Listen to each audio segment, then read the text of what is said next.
Ħadd-Tillejt ser jagħti bidu għal Festival Internazzjonali tan-Nar f'Malta li għal kuntladju ta' snin oħra din is-sena ser ikun mifrux fuq 7 ijiem.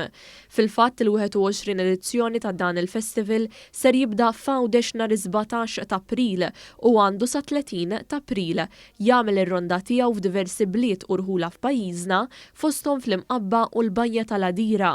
Iċ-Chairman tal-Awtorità Maltija għat-Turiżmu Gavin Golija tkellem dwar l-impenn tal-awtorità biex ta' kull sena ittejjeb il-prodott tagħha u tħares il-qudiem għal kompetizzjonijiet li jsiru matul dan il-festival.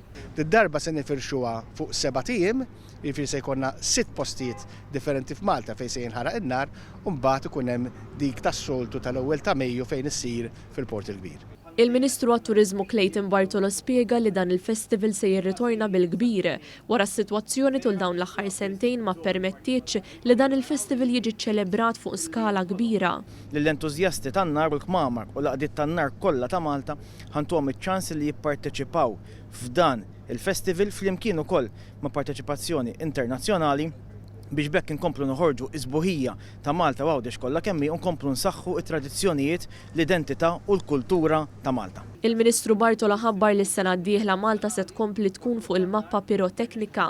Dan hekk kif Malta ser tkun qed tilqa' simpożju internazzjonali dwar dan is-suġġett li ser tattira lejha dawk kollha interessati fil-lob tan-nar.